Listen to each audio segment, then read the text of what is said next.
Saudações a todos, meu nome é Elian Gotti Neto e estamos agora no nosso 5º encontro do curso promovido pelo Seminário de Filosofia Aplicada à Medicina, o Cefam, que é o Ciência Política, Filosofia e Saúde.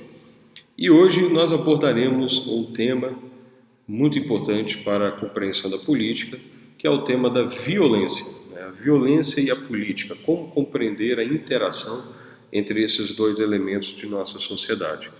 Essa aula ela seria dada ao fim do curso, mas por alguns acontecimentos recentes vale a pena nós adiantarmos um pouco este conteúdo para ajudar na compreensão do que tem acontecido no Brasil.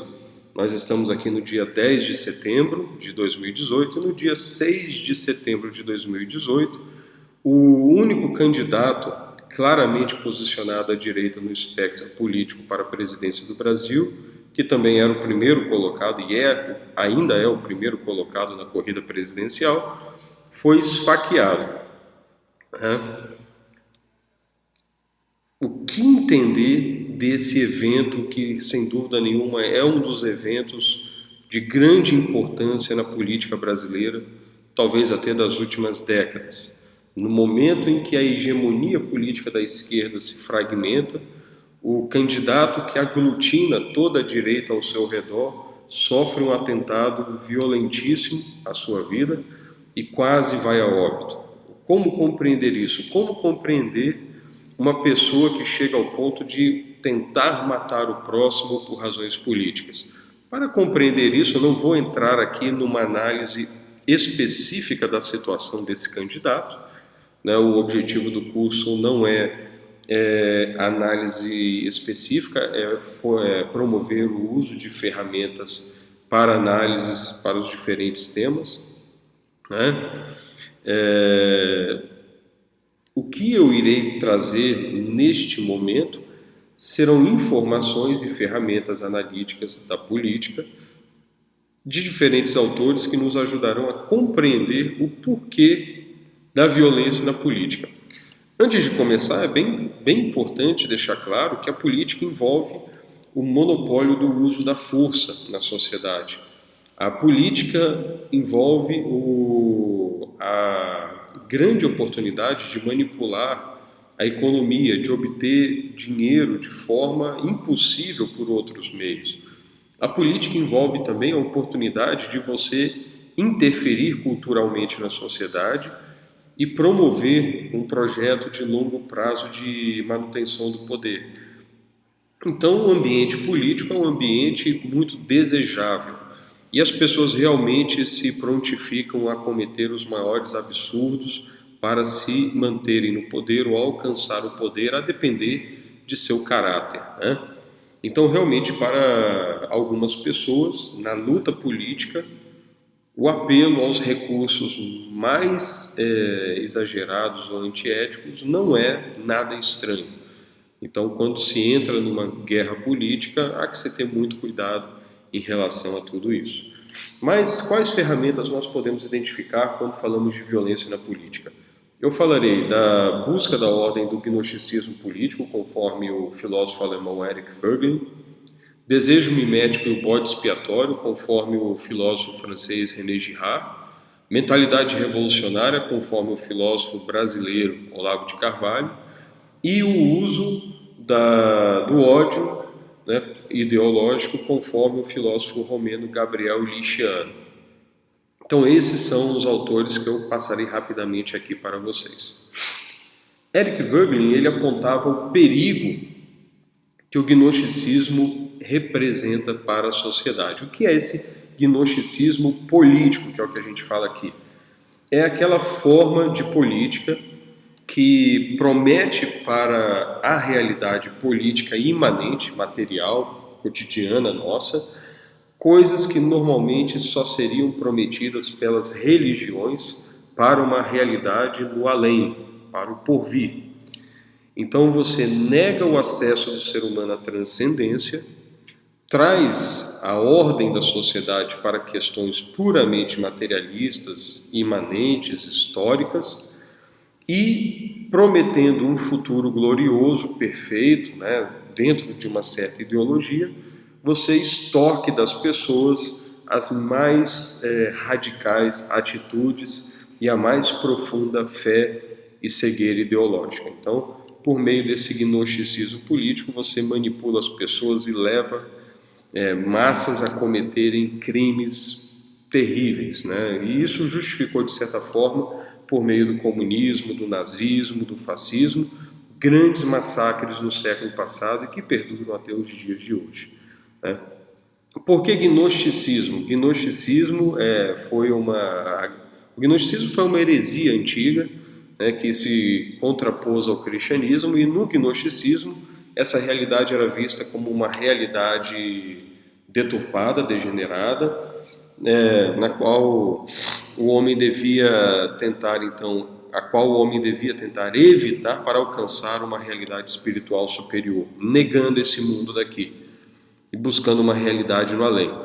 Na imanentização escatológica, que é um termo utilizado por Eric Voegelin, você tira essa expectativa de um mundo espiritual no além e traz essa expectativa para dentro do mundo material. Então isso realmente funciona como uma grande justificativa, né, e uma grande sedução para as pessoas. Sobre sedução e ideologia, o Gabriel Lichiano fala muito disso também num dos seus 3 livros, Da Mentira, do Ódio e da Sedução. Leitura recomendadíssima. Do Eric Voegelin, as obras recomendadas são História das Ideias Políticas, Ordem e História e a Nova Ciência da Política. Tem um livro dele que reúne algumas obras políticas, que é o Modernity Without Restraint. Fantástica leitura, para quem quer entender de ciência política, uma leitura mais profunda, mais obrigatória. René Girard, ele traz então a teoria mimética. A teoria mimética, ela explica para a gente que numa sociedade grandes tensões vão acontecendo porque as pessoas desejam aquilo que outras desejam. Então, essa força da inveja, ela vai criando tensões e essas tensões alcançam um determinado momento na sociedade que começam a gerar possíveis conflitos e destruição. Para tentar controlar a situação e voltar a um cenário de estabilidade e convivência anterior, as sociedades primitivas recorriam ao uso da violência por meio do sacrifício do bode expiatório. Uma determinada pessoa ou grupo da sociedade catalisava as reações de ódio e a culpa geral de todos, e a sociedade, por meio de religiões primitivas, sacrificava essa pessoa, né, para expiar os erros da comunidade, e a comunidade então assim prosseguia. É interessante que essa tendência na política continua muito forte até hoje. Você usar o ódio como ferramenta de mobilização das massas e da militância continua uma ferramenta muito eficaz para o combate político. Então, no livro 1984 de George Orwell fica bem claro, né, quando você tem os 3 minutos de ódio em que as pessoas são levadas a odiar um pretenso inimigo, né, o Goldenstein.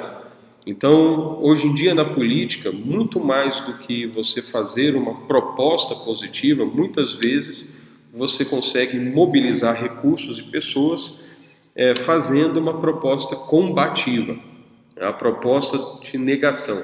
A escola de pensamento que trabalhou muito em cima dessa negatividade, sem dúvida nenhuma, foi a escola de Frankfurt, que se contrapôs ao que ela chamou de civilização judaico-cristã e tem trabalhado, direto ou indiretamente, há várias décadas já, para a destruição da civilização ocidental, que é a civilização na qual habitamos. E o fruto dessa escola de Frankfurt e dos seus ramos tem sido, então, o que as pessoas costumam denominar por nova esquerda, a esquerda atual, né? E o ódio, ele é catalisado contra aquelas pessoas que são taxadas de direita, e a direita é totalizada no sentido de que ela passa a ser definida somente por características odiosas atribuídas a ela. Então, e ocorre muita projeção psicológica também nesse fenômeno da busca por um bode expiatório.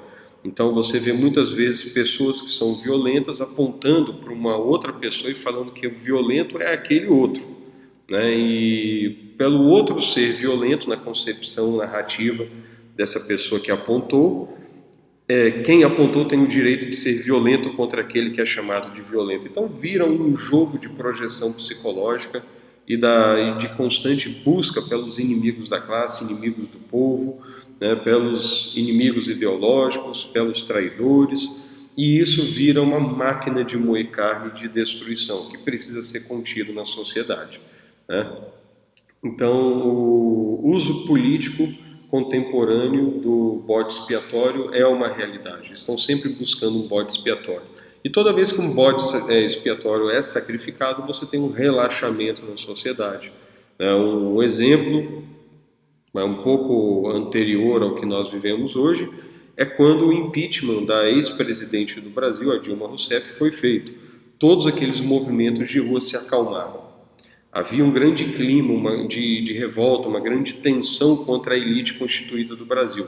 Quando a Dilma sofreu impeachment, parece que todo mundo foi desarmado. Então, aqueles grandes movimentos desapareceram das ruas e a elite política ganhou oxigênio e se manteve até o presente momento no poder. Tudo isso explicado pelo fenômeno do bode expiatório.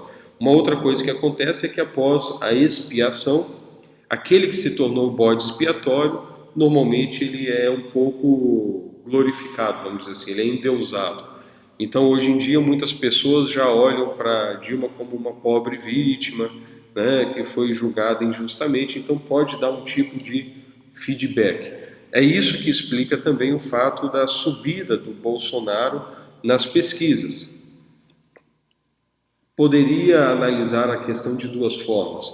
Ele subiu nas pesquisas porque pessoas viram o atentado contra ele como um perigo à democracia, entenderam que ele seria aquele que poderia ir contra tudo isso, né?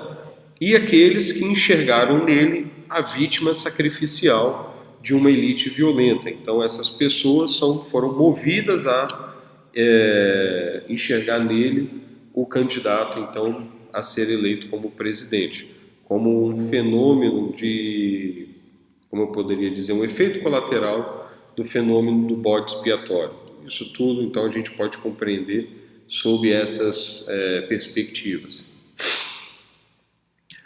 Um outro autor extremamente importante para a compreensão do cenário que vivemos é o filósofo brasileiro Olavo de Carvalho, principalmente quando ele descreve o que nós chamamos de mentalidade revolucionária.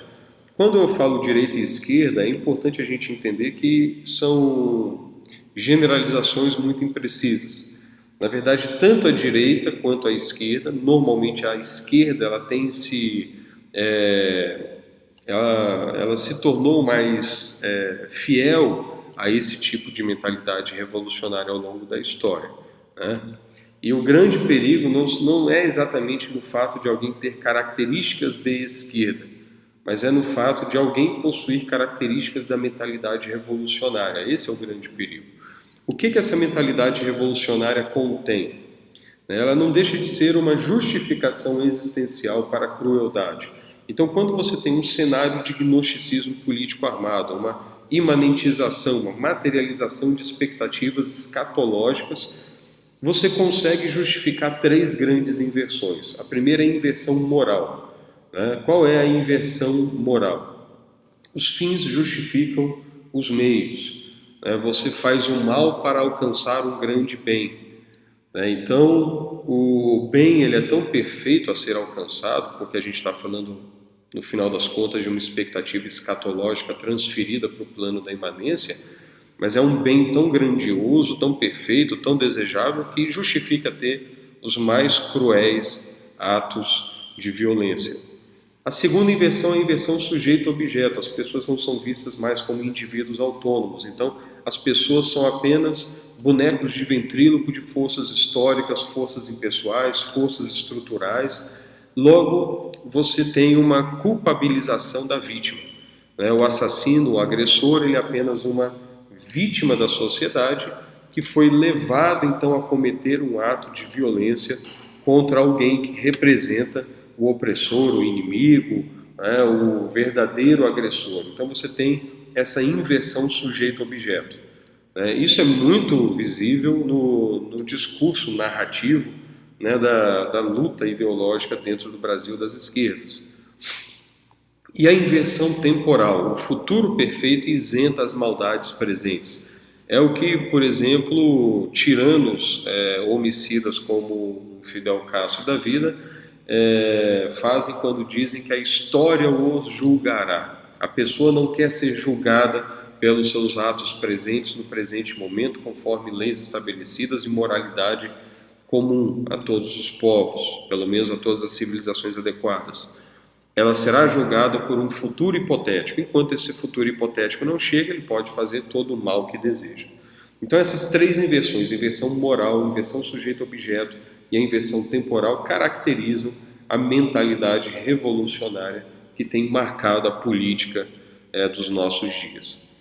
Essa mentalidade revolucionária, então, ela sempre busca um futuro ideal. Esse futuro ideal ninguém sabe definir. Igual o Lula falou, a gente está buscando o futuro, mas a gente não sabe que futuro será esse.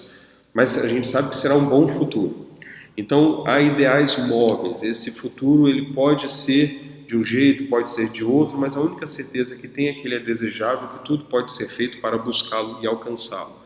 Isso gera, essa mutação de ideais, gera um movimento perpétuo de revisão das próprias teses e dogmas.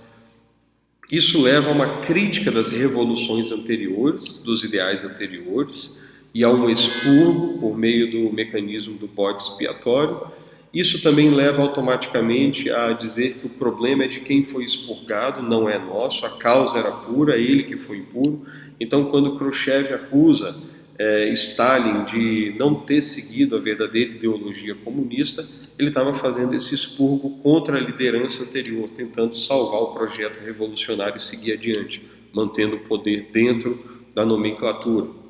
Esses feitos não assumidos são todos colocados então como desviantes de um futuro desejável perfeito que se torna então um parâmetro de busca e de ação. E isso leva, então, à criação dos santos do panteão revolucionário. Quer dizer o quê? Aquelas pessoas que promovem esse futuro maravilhoso e glorioso, mesmo que seja por meio de tortura, assassinato, crimes, roubos, assaltos. Essas pessoas são consideradas puras porque são revolucionários em busca de um futuro perfeito. Então, todos os crimes atuais são desculpados. Esse futuro, como a gente já viu, ele pode mudar conforme diferentes percepções, e aí a gente entra num novo ciclo revolucionário, com novos expurgos, novas alterações, e o movimento segue de forma contínua ao longo das gerações. Essa é a estrutura da mentalidade revolucionária e como ela funciona dentro da história. A gente observa ela na história do Brasil, claramente apresentada. Gabriel Liceano, o outro autor que eu gostaria de trazer para vocês, vai falar do ódio ideológico. Então ele diz que o ódio é muito diferente, o ódio ideológico, do ódio padrão, vamos dizer assim. O ódio padrão, o ódio antigo, ele era um ódio quente, era um ódio que se manifestava num momento impensado, de fúria, né, de revolta, de vingança. Já o ódio pregado pela ideologia, ele é um ódio sistemático e programático. Ele faz parte do programa político.